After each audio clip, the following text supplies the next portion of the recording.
18 horas. Notícias de Manaus, Amazonas, Brasil e do mundo. Agora na Mix. Legal, 6 horas, 1 minuto em Manaus. Boa noite pra você na sintonia certa. Você no melhor Mix do Brasil. Alô, Karime Leão. Olá, Carlão. Boa noite. Boa. Muito boa noite também pra você sintonizado aqui em 100,7. Já começo agradecendo a sua companhia. Estamos juntos a partir de agora até às 7 da noite, aqui no 18 horas. Só lembrando, hein? Participe conosco, tô 18 horas, juntos até às 7 da noite com você, hein? Mande aquela mensagem pelo WhatsApp 994887592, valendo. Valendo também a sua participação para você que nos acompanha ao vivo pelo YouTube. Manda a sua mensagem de texto.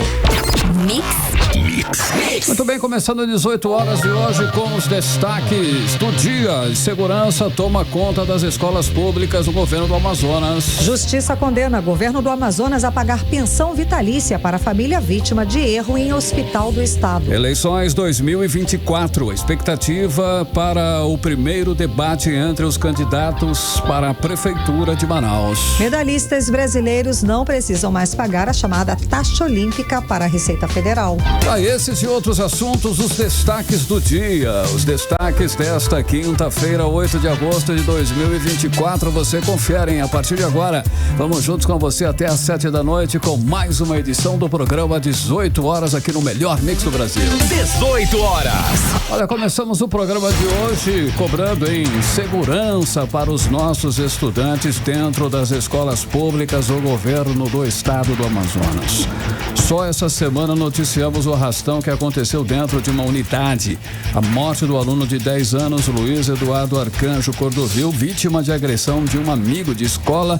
E hoje recebemos aí a notícia de um estudante de 11 anos que ficou 15 dias desaparecido, Karime. Carlão, o que está acontecendo, né? O governo do estado do Amazonas não consegue sequer manter a segurança dos estudantes dentro das unidades de ensino, um absurdo. Esse caso, Carlão, que você falou, o menino foi para a escola e simplesmente sumiu.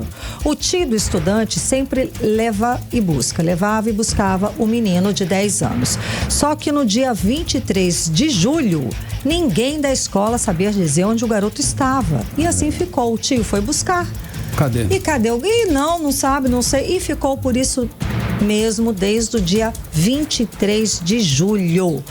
A repórter Nathalie Moraes está acompanhando esse caso. O menino foi encontrado 15 dias depois, isso com uma denúncia anônima. A Nathalie, a polícia encontrou o menino e estava em poder de um venezuelano, é isso? Explica pra gente esse caso. Boa noite. Boa noite, Karime. Boa noite, Carlão. Boa noite, ouvintes do programa 18 horas. Mais um triste caso, né, Karime, envolvendo aí as crianças aqui na nossa capital e mais um escândalo, né, entre a educação e a falta de segurança aqui na nossa capital. Dessa vez, um venezuelano, né, que não teve aí o nome divulgado pela Polícia Civil e pela Polícia Militar, foi preso na noite dessa quarta-feira no bairro do Educandos, na Zona Sul, aqui de Manaus. Ele é o principal suspeito aí de ter raptado o estudante Ítalo Samuel de Freitas, de apenas 11 anos, que, como você disse, né, Karime, essa criança estava desaparecida desde o dia 23 de julho. O que foi que aconteceu, né? Ele era um estudante da escola Dorval Varela de Moura. Essa escola fica no bairro Nova Cidade, na zona norte aqui de Manaus. E aí, o que aconteceu? Ela era deixada todos os dias pelo tio. O tio deixou a criança normalmente na escola, que estudava no turno matutino. E quando o tio chegou às 11 horas da manhã para buscar essa criança, foi informado para ele que a criança não estava na escola. E aí, né, Karime, claro, para essa família começaram ali os dias de desespero. Eles procuraram a gestão da escola, eles procuraram ali o gestor da escola e o gestor disse que não sabia o que tinha acontecido com a criança e por isso ficou. Foi então. Enfim, e acabou, é isso mesmo, não tá aqui, o problema é seu. E parece até brincadeira, mas infelizmente toda essa situação é verdade. E aí foi então que os familiares procuraram, passou 24 horas, né, de todo aquele desespero.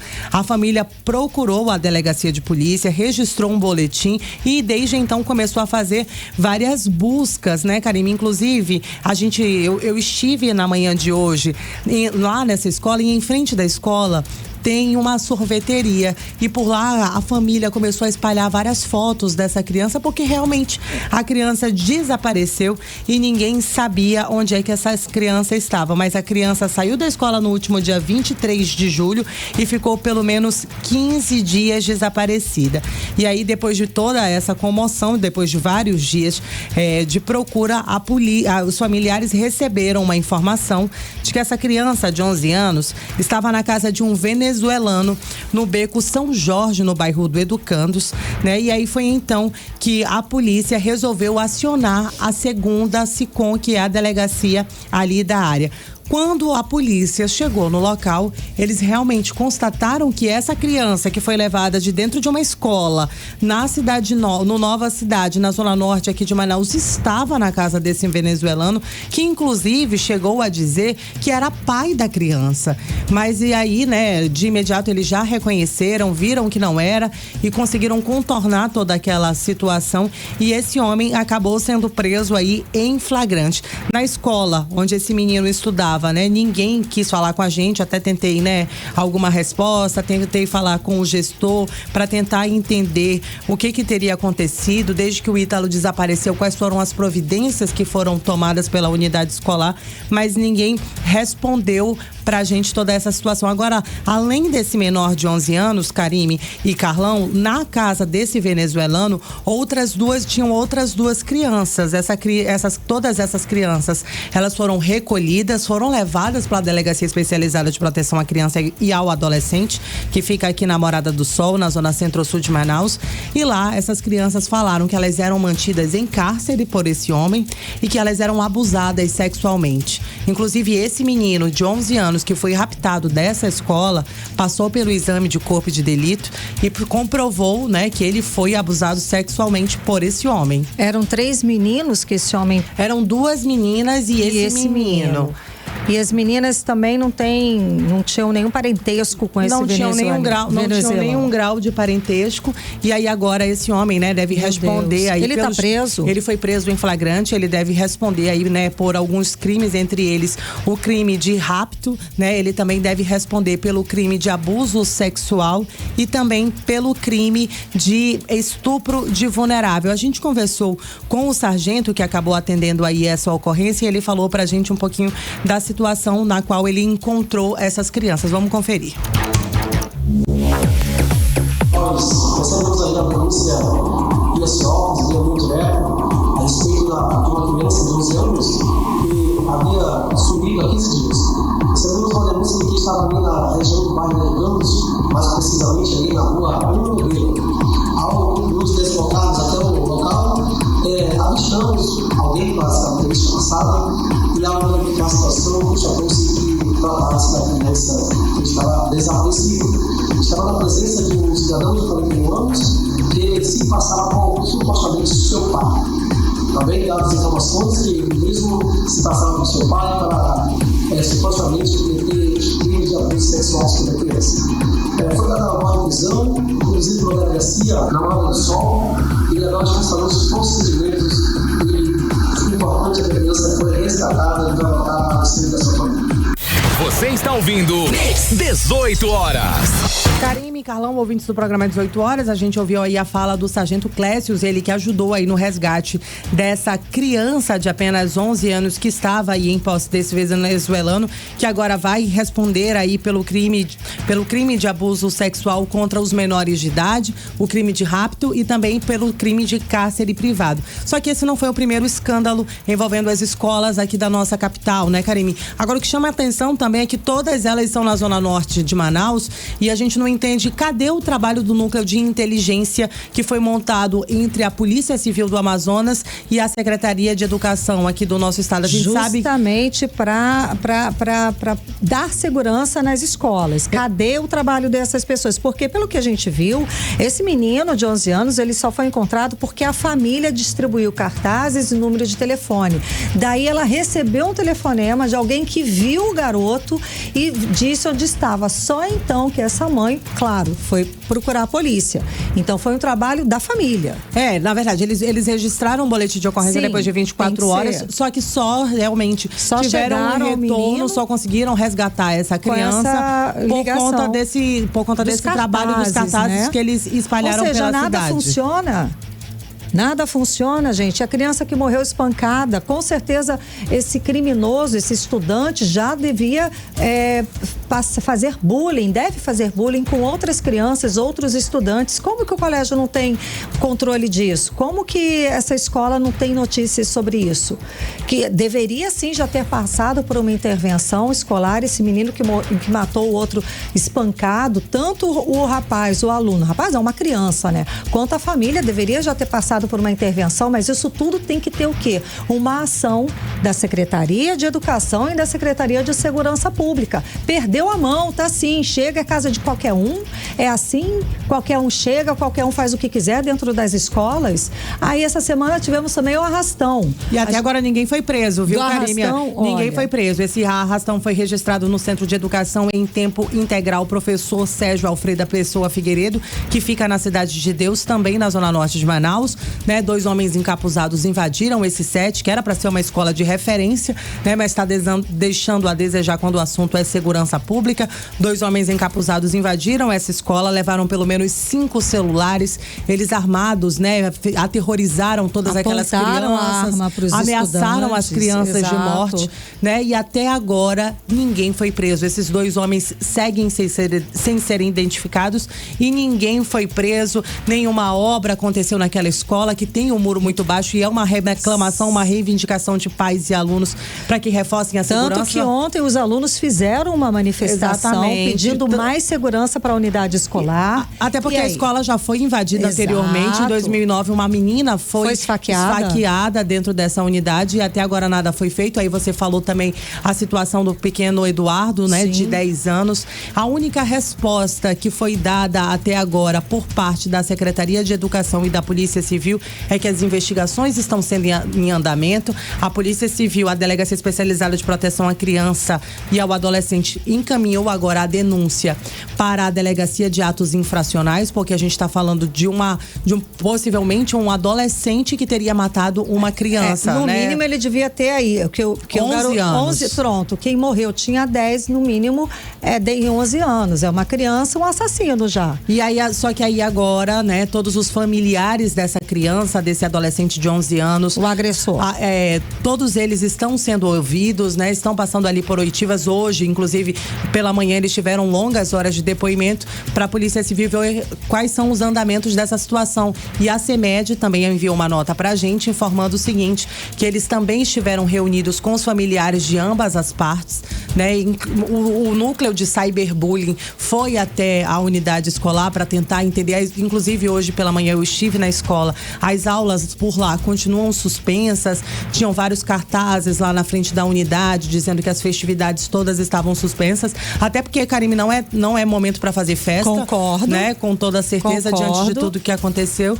E eles informaram que ainda hoje eles fariam novas reuniões com a gestora daquela unidade escolar e com ambas as partes para saber quais são as próximas providências. Só depois que o menino morreu. Esse garoto, esse aluno foi assassinado por um outro menino, um estudante, que com certeza não deve ter sido a primeira vez que esse agressor... Várias imagens, né? Várias denúncias surgiram de crianças que sofriam bullying dentro dessa escola. E nada foi feito. Deveriam ter feito uma intervenção com a família, com esse estudante, para que não chegasse a esse ponto. Pronto, agora o menino é um assassino. Então, teriam que o quê? Que ter vindo antes, teriam que ter feito uma junta com a família, com a escola, com especialistas, para conversar, para tentar entender o que acontece com esse aluno, com esse agressor, para remediar essa situação, mas nada foi feito. Aí agora, depois que o aluno morre, daí é que vão ouvir a família e as partes e a gestor. E que gestão é essa de escola que deixa a situação chegar nesse ponto? O que está acontecendo? Cadê a responsabilidade? A polícia está no meio porque deve responsabilidade. Se essa gestora, se esses gestores tinham informação, já tinham recebido denúncia de bullying desse aluno, desse agressor, por que não foi feito nada? É um caso seríssimo de completo abandono das escolas. É um caso seríssimo de completa falta de segurança que os alunos estão passando, precisam conviver. Exatamente, Karime. Inclusive, né, a resposta da Polícia Civil é que eles montaram um núcleo de inteligência dentro da Polícia Civil para investigar todas essas situações, e é claro que a nossa equipe de reportagem vai seguir acompanhando e cobrando das nossas autoridades uma posição, porque a gente não pode deixar as nossas crianças à mercê de toda essa situação, principalmente dentro das escolas. Lógico, porque como esse, a gente não sabe se estão acontecendo outros casos de outros agressores que estão fazendo bullying com outros alunos nesse exato momento, hoje, ontem, durante a semana, e que os gestores não fazem nada. Então é preciso sim apurar esse caso e ver se em outras unidades estão acontecendo denúncias e que os gestores simplesmente não fazem nada. É um caso muito sério, estamos falando de vidas, estamos falando de morte dos estudantes e sofrendo ameaças, agressões e assassinatos na área da escola. Obrigada, Nathalie Moraes, pelas suas informações. Boa noite. Valeu, Nathalie. Agora 6h16. Você no melhor mix do Brasil. 18 horas. Olha, infelizmente, não é só na área da segurança que nós estamos enfrentando vários problemas, não. O descaso ocorre em várias outras áreas. Inclusive, nós estamos denunciando com frequência aqui no 18 horas, por exemplo, que os hospitais estão sucateados na área da saúde. Tem muitos problemas. Existem vários profissionais que estão com salários atrasados e além da completa falta de insumos para atender a população, Karime Leão e ouvintes, com uma certa dignidade, pelo menos, né? Exatamente, Carlão. Bom, a gente sabe que a situação está terrível. A gente recebe aqui várias denúncias, a gente já falou aqui sobre várias denúncias e sempre cobramos a ação dos órgãos de controle. Agora, recebemos a notícia de que pelo menos um caso teve alguma resposta. A Justiça do Amazonas condenou o governo do estado a indenizar mãe e filho em R$300 mil por erro médico que aconteceu na rede estadual de saúde. Um caso muito triste, Carlão. Sem dúvida, um caso triste, Karime. A mãe em trabalho de parto não foi atendida imediatamente e prolongaram todo o processo, o que causou danos irreversíveis ao bebê. Como consequência, o bebê nasceu com paralisia cerebral e epilepsia, com laudo confirmando a incapacidade total e permanente para atividades. É sério, não? Pois é, Carlão. O governo do estado do Amazonas ainda tentou recorrer da decisão, mas a condenação foi mantida assim e o governo vai ter que pagar pensão vitalícia para a criança no valor de 3 salários mínimos. Vamos acompanhar mais detalhes agora com a Diné Araújo. A condenação por unanimidade é resultado de uma série de negligência no atendimento médico de uma mulher em trabalho de parto e que procurou a rede pública do estado para dar à luz. Mesmo com a indicação de que a mãe não poderia ter filho por parto normal e que precisaria passar por uma cesariana, ela não foi atendida imediatamente, prolongando-se um parto que não poderia esperar. Como consequência, o bebê nasceu com paralisia cerebral e epilepsia, com laudo confirmando a incapacidade total e permanente para atividades. O laudo também confirma que as doenças estão relacionadas com a omissão e demora durante o atendimento na rede pública de saúde do Amazonas. A família entrou com ação contra o estado, que foi condenado em primeiro grau por falha na prestação do serviço de saúde. O estado tentou recorrer, mas a condenação foi mantida pelo colegiado por unanimidade e ainda teve aumento no valor da indenização. Pelo erro médico, o estado vai pagar à mãe R$100 mil de indenização. Antes da apelação, o valor era de R$30 mil. O bebê vai receber indenização de R$200 mil, além de pensão vitalícia de 3 salários mínimos, o que dará mais de R$4 mil de pensão por mês.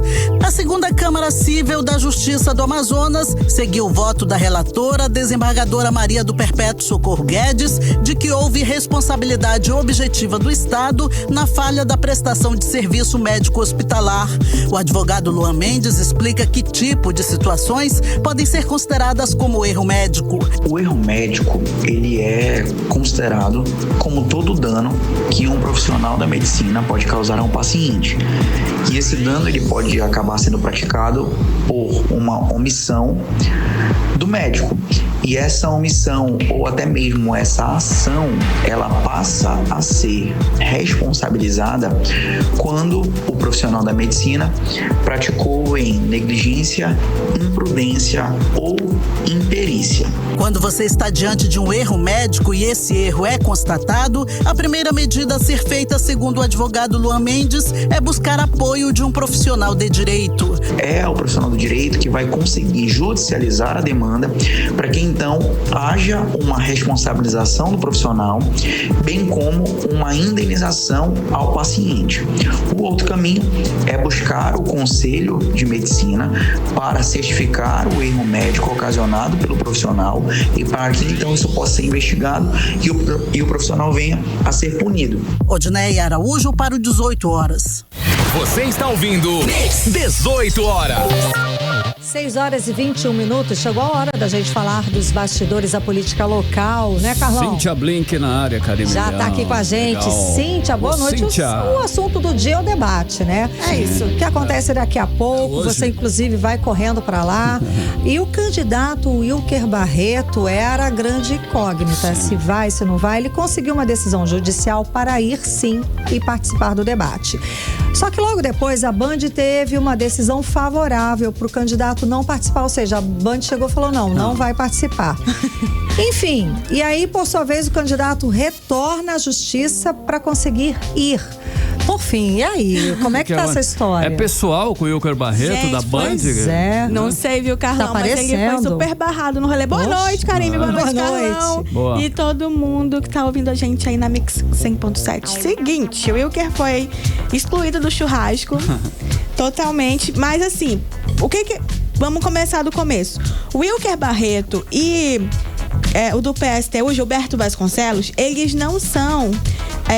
não é obrigatório que a emissora os convide. Por quê? Porque eles não têm a representatividade mínima dentro do Congresso Nacional, que seriam 5 parlamentares. Então, no caso, 3 senadores, enfim, e 2 deputados poderia ser, mas o mínimo são 5 parlamentares dentro do Congresso Nacional, somando parlamentares da Câmara e do Senado. Não tem no Mobiliza, não tem no PSTU. Eles podem participar de debate? Sim, mas não é obrigatório. O mesmo acontece lá em São Paulo, Carlão, com o Pablo Marçal. Sim, o Pablo. Ele não precisa ser convidado, mas ele pode ser convidado, sim. E, inclusive, isso foi um dos questionamentos do Wilker, né? Do pessoal ali da assessoria jurídica do Wilker. Por que a mesma Band, porque tá tendo debate aqui em Manaus, mas em todas as capitais. Então, por que a Band de São Paulo entendeu que o Pablo Marçal poderia ir e o Wilker aqui não pode? E por que o Wilker entende que ele poderia? Porque estava previsto mais uma pessoa Posso no responder debate. por parte? Pablo Marçal dá audiência, hein? Aí fizeram uma exceção para ele.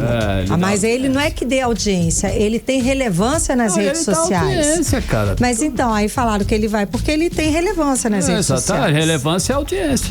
Mas nesse caso aqui, diferente. no Amazonas, tinha já um espaço para Natália Demes. Então, a entrada do Wilker não mudaria a configuração do debate, entendeu? Ele não ia ser mais um, que ia ser mais um tempo, que ia ser mais um tudo isso. Então, faria sentido entrar uma pessoa, até porque o debate foi planejado para ter 6 participantes ali.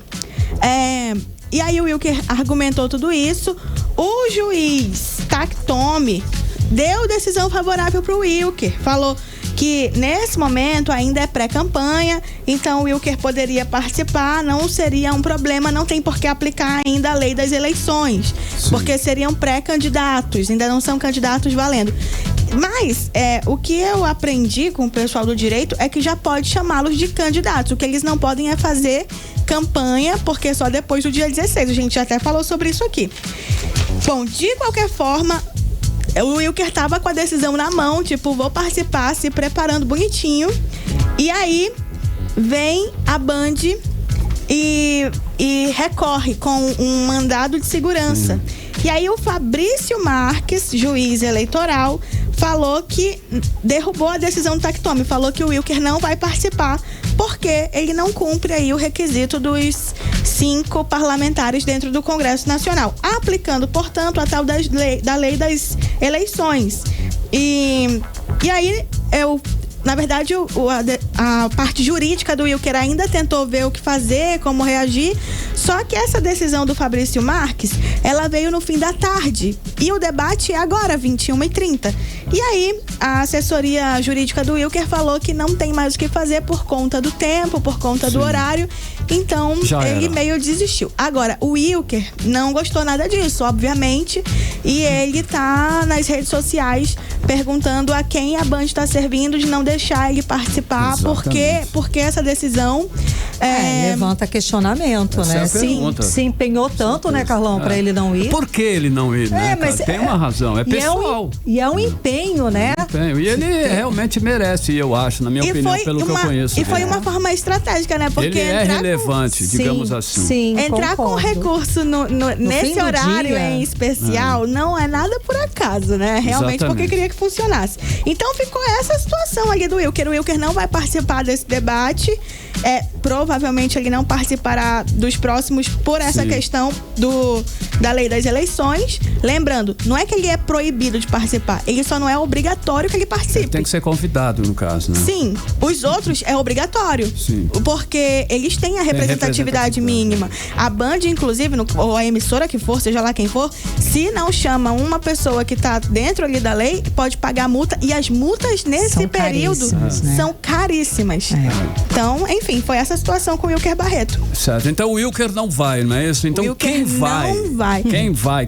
Quem não vai? Olha, o Davi, por exemplo, queridão, vai ou não vai? Então, deixa eu te contar uma coisa. Porque a assessoria dele até agora confirmou que ele vai, certo? Entretanto, o Davi Almeida deu uma entrevista ontem, ou foi hoje, pra falar a verdade, eu tô um pouco sem saber, acho que foi hoje mesmo. É que acontece tanta coisa.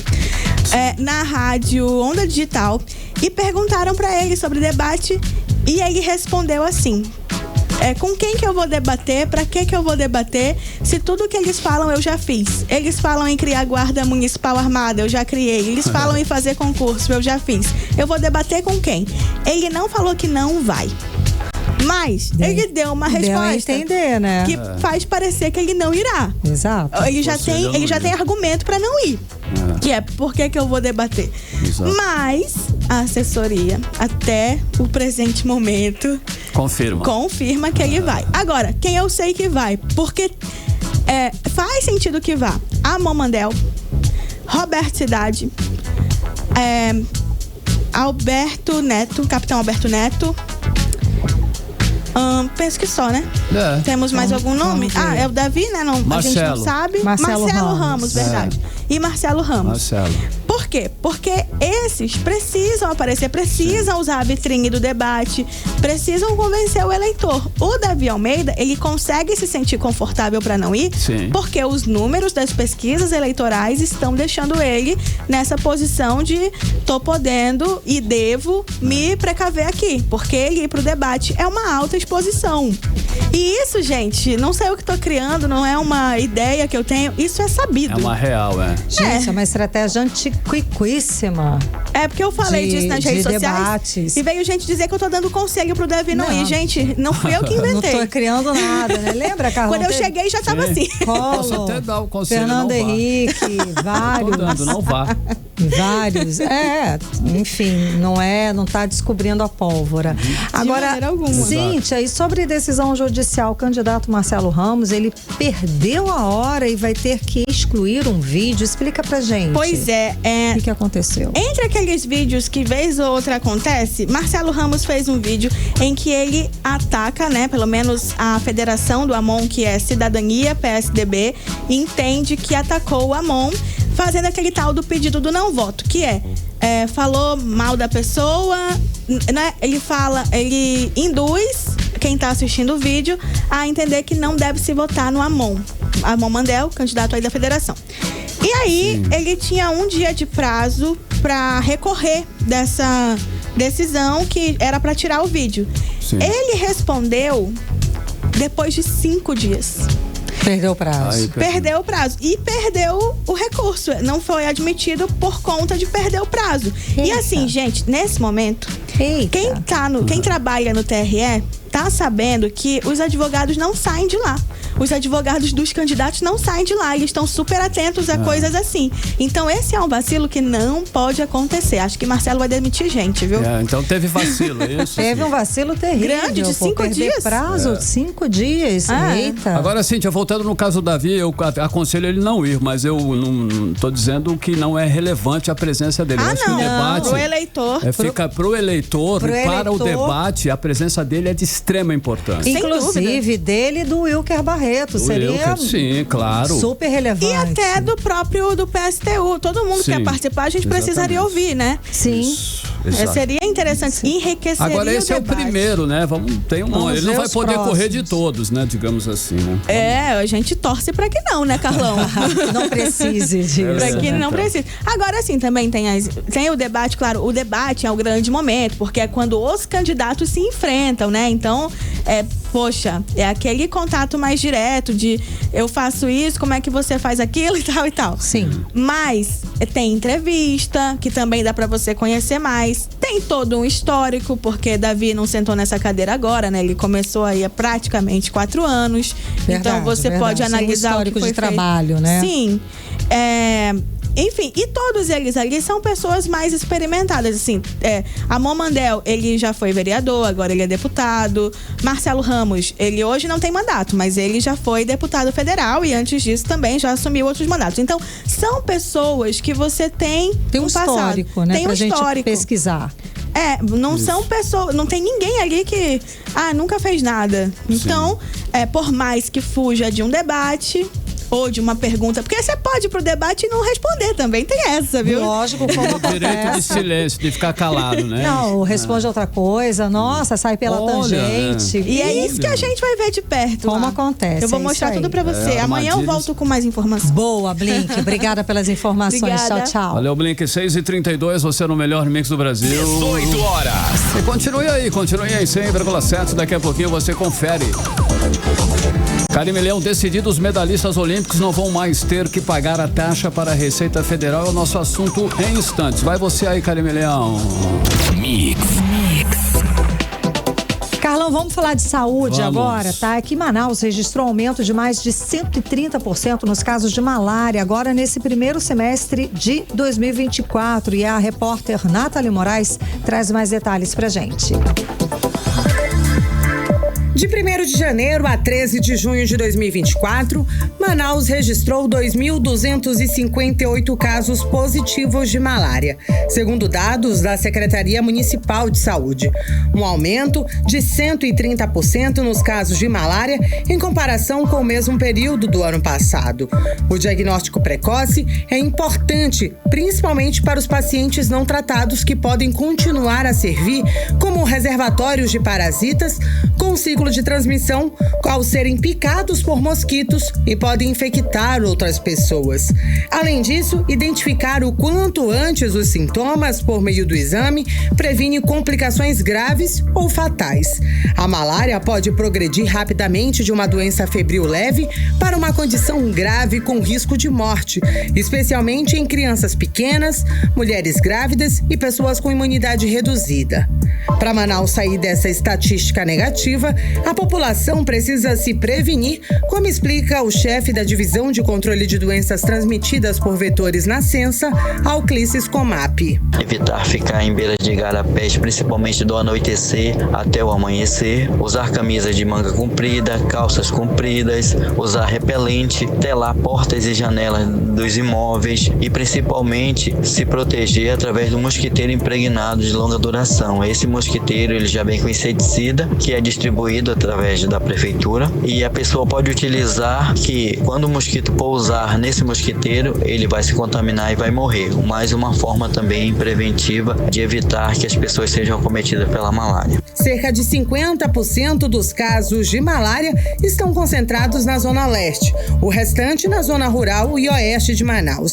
Vivenciamos um período sazonal para a malária que segue até o final do mês de outubro. O aumento de casos inicia principalmente em julho. Atualmente, a Censa capacita e reforça equipes de agentes de endemias para fortalecer o combate ao mosquito transmissor da doença.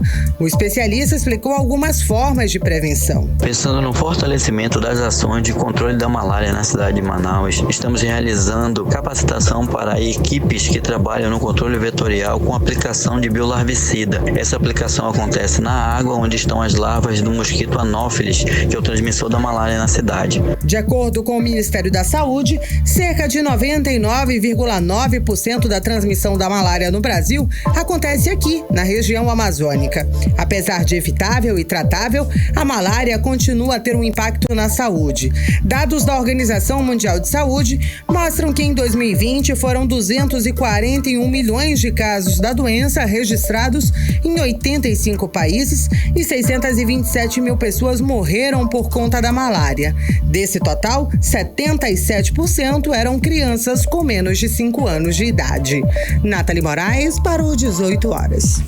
Você está ouvindo 18 horas. Legal, 6 horas e 36 minutos. Você está no melhor Mix do Brasil e o 18 horas no ar. E nós vamos agora conferir a previsão do tempo para amanhã. Amanhã que já é sexta-feira. Tempo e temperatura, Karime Leão. Previsão do tempo. Segundo informações do Climatempo, não há previsão de chuva para amanhã.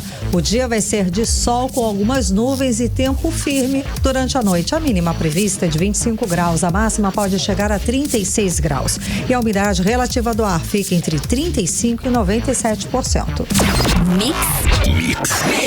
Agora nós vamos falar sobre a seca no Amazonas. Esse ano os rios começaram a descer mais cedo e de forma mais rápida do que o previsto. Os rios do Amazonas têm registrado cotas abaixo da média para esse período do ano. O nível do Rio Negro, por exemplo, hoje é de 24 metros e 29 centímetros. Vazou 11 centímetros de ontem para hoje. Uma situação que só confirma as previsões que vamos enfrentar uma seca pior do que a do ano passado, hein, Karine? Carlão, não tá fácil não. Isso porque além da seca, estamos enfrentando também a estiagem, ou seja, pouca chuva.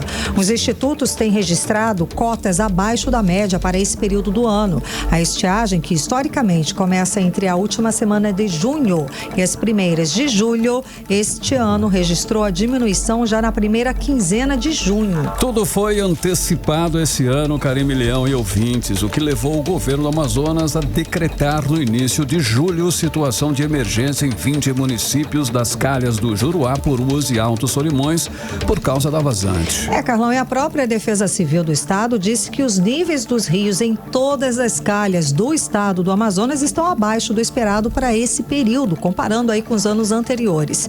Claro que esse cenário já temos aí população sem acesso à água potável, alimentos, medicamentos, o que a gente tem falado aqui no 18 horas. Tanto que hoje o governo do Amazonas, inclusive, anunciou medidas humanitárias para atender essa população. O repórter André Meirelles conversa ao vivo agora com a gente, tem mais informações, as atualizações a respeito desse caso, dessa coletiva que o governador do estado fez hoje. Boa noite, André. Então, essa ajuda humanitária vai começar por onde, André? Boa noite.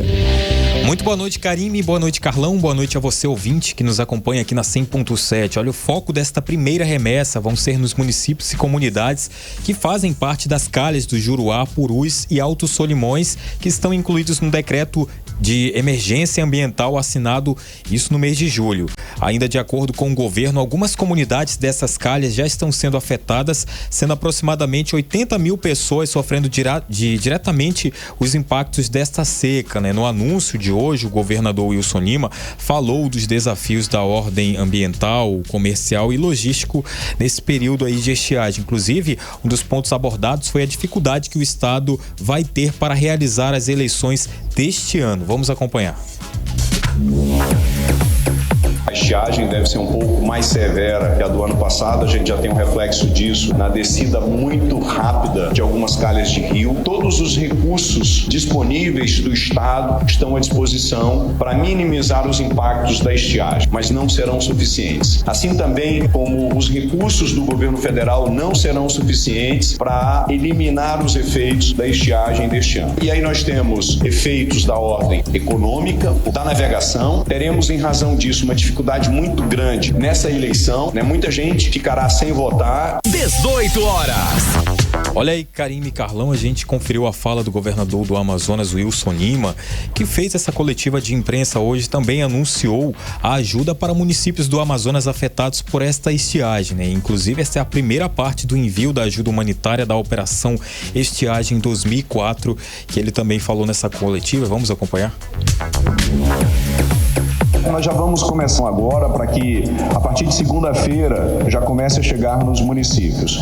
E aí nós temos, levando em consideração a dificuldade que já temos em algumas regiões, vamos até usar carroça para poder fazer com que esse alimento chegue até essas comunidades. E aí tem embarcações, tem barcos, tem voadeira, carro. Nós vamos usar tudo que for possível. 18 horas. Olha aí, Karime, Carlão e ouvintes, a gente conferiu a fala do governador do Amazonas, Wilson Lima. Olha, dentre essas medidas anunciadas pelo governo do estado estão o envio de 30 mil cestas básicas, e entre outros aí, né, como sensores de monitoramento. Agora o secretário da Defesa Civil do estado, Coronel Francisco Máximo, ele vai falar aí quais são aí essas que serão enviadas, né, para o interior do estado. Vamos acompanhar. Nós estamos com a preparação para levarmos 30 mil cestas básicas para o interior do estado. E a nossa pretensão já na segunda-feira de começarmos a levar não só as cestas básicas, mas também os purificadores de água e caixas que nós estaremos distribuindo para a população poder armazenar água apenas para o enfrentamento do período emergencial. 18 horas. Tá, então, Karime, Carlão e ouvintes, a gente conferiu a fala do secretário da Defesa Civil do Estado, aqui do Amazonas, Coronel Francisco Máximo, falando aí, né, que serão enviadas logo aí 30 mil cestas básicas, sensores de monitoramento da qualidade do ar, purificadores de água, caixas d'água, entre outros objetos que serão enviados lá pelo local. Olha, a gente fala também que, além disso tudo, o Amazonas também decretou a situação de emergência em 20 municípios que estão situados nas calhas do Juruá, Purus e Altos Solimões. Isso tudo aí por conta dessa seca que atinge esses rios aqui no estado e que pode ser maior do que a do ano passado, né? A medida tem a duração aí de 180 dias, né, dessa situação de emergência, né? Então, primeiramente para esses municípios aí. Os municípios tá aqui, das calhas do Juruá, Purus e Altos Solimões, que eles estão enquadrados justamente no decreto de emergência ambiental que você falou, que foi assinado em julho, né? Isso, que tem uma duração aí de 180 dias, né? Ou seja, entendi. Essa é a primeira parte, né? Certo. Tem outras coisas ainda para ser feita e a gente vai continuar aqui acompanhando. Karime, Carlão. Obrigada pelas informações, André Meirelles. Olha, André, Karime, ouvintes, como se não bastasse, né? No meio desse cenário de seca e falta de chuva, ainda nós temos o desmatamento na Amazônia, que aumentou 33,2% no mês de julho. Os dados são do INPE, Karime. Exatamente, tudo foi... Exatamente, Carlão. A gente sabe que o negócio não está fácil. Um dos fatores que ajudou nesse aumento do desmatamento foi, inclusive, a greve dos servidores do IBAMA. Segundo a estimativa do Greenpeace Brasil, a tendência para os próximos meses, gente, não é boa. E quem conta pra gente mais detalhes é a repórter Odiné Araújo. Paradoxo do aumento do desmatamento em julho, mas a redução da destruição da floresta em um ano está relacionado a diversos fatores. Entre eles, o ano eleitoral, que favorece a ação de crimes ambientais por criar dificuldades no controle do desmatamento e estimular a ocupação em muitas áreas. Também tem relação com a greve dos servidores do IBAMA, que atuam na repressão do desmatamento, e a seca intensa, que favorece a derrubada e a queimada da floresta para a agricultura e a pecuária.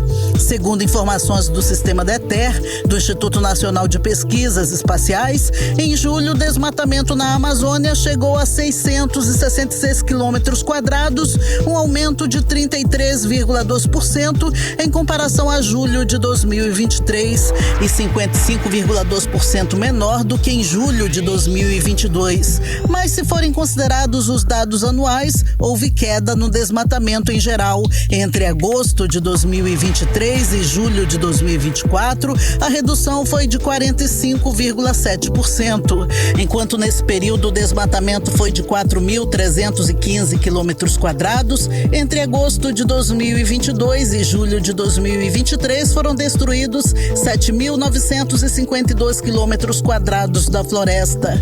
De acordo com o Ministério do Meio Ambiente, o mês de julho é sempre um período de aceleração do desmatamento. E para Cristiane Mazetti, porta-voz do Greenpeace Brasil, a previsão para os próximos meses não é boa. Apesar de termos tido uma boa notícia para a floresta, para o clima, essa redução ela precisa ser vista com cautela. Isso porque em julho a Amazônia bateu recorde em focos de calor, então foi o maior desde 2005, e o desmatamento na Amazônia voltou a subir no mês de julho quando nós comparamos a julho do ano passado.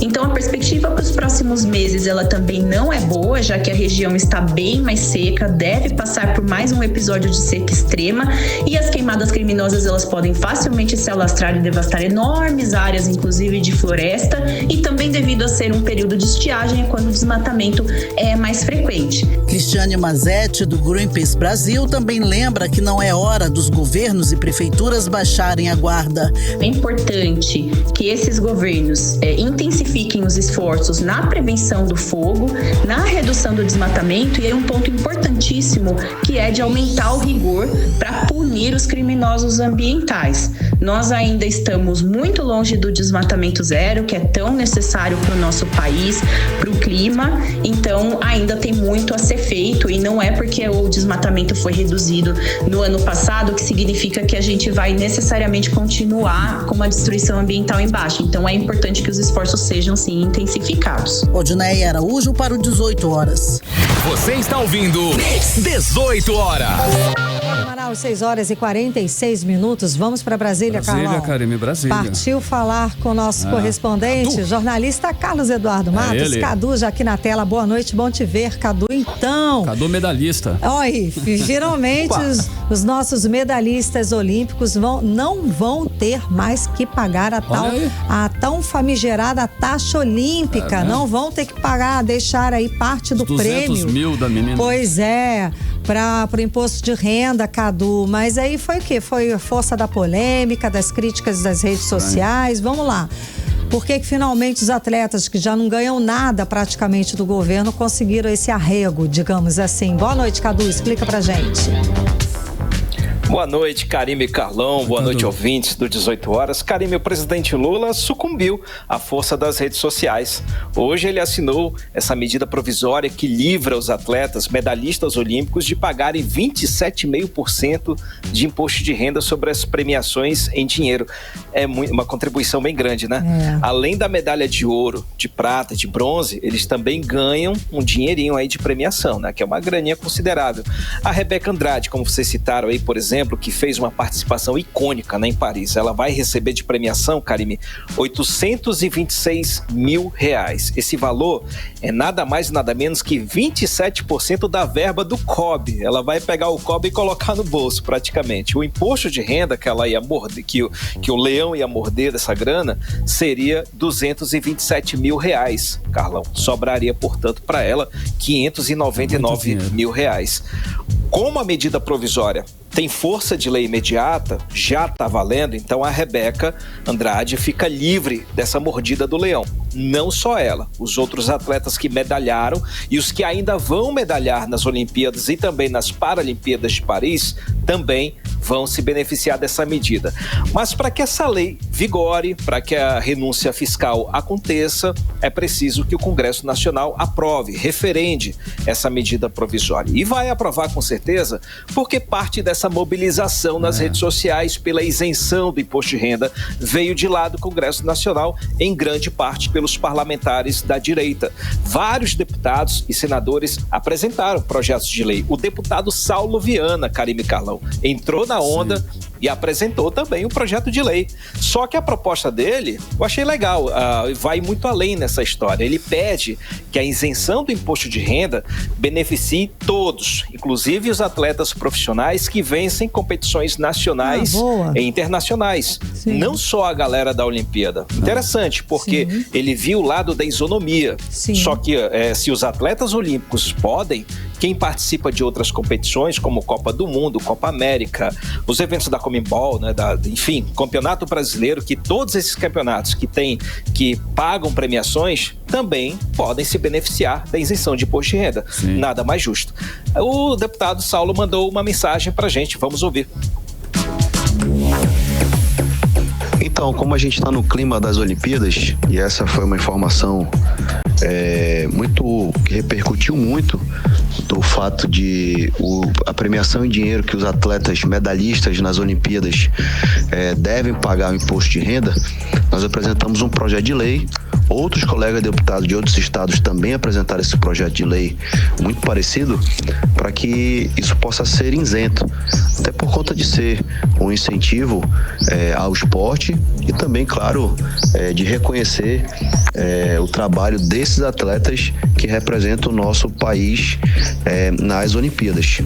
O governo federal se antecipou e apresentou uma medida provisória, ao meu ver, acertada. E claro que isso vai para o Congresso para que seja aprovado, porque nessa MP do governo fala das Olimpíadas agora, dos Jogos Olímpicos de 2024 de Paris e também das Paralimpíadas que acontecem logo na sequência. Acredito que será consenso na casa a aprovação. 18 horas. Boa, a gente acompanhou a explicação do deputado federal Saulo Viana.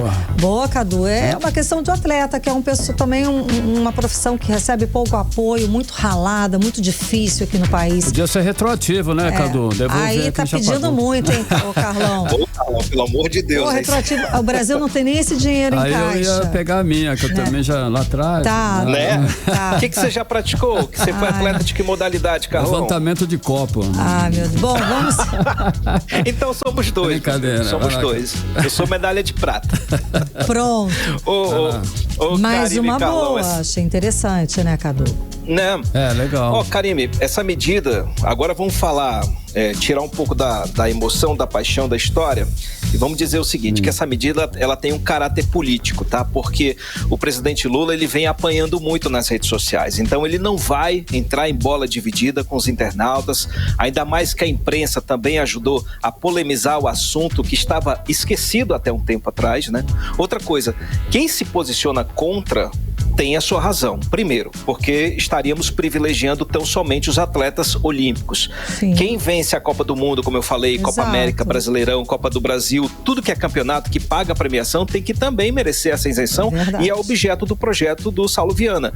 E outro ponto é que tem outras categorias profissionais, Karime Carlão, que exercem um trabalho tão heróico quanto para a sociedade e que nunca tiveram esse privilégio. Pode, por isso, que campanhas de redes sociais, elas esquentam, elas mobilizam, mas aí as pessoas com o tempo, elas param um pouco para pensar e refletir. Mas aí Lula não quis de fato briga com ninguém e botou o Congresso Nacional para pensar e discutir, porque é isso, ele está lavando as mãos nessa história, ele está garantindo a renúncia fiscal, porém está jogando para o Congresso Nacional pagar pela responsabilidade.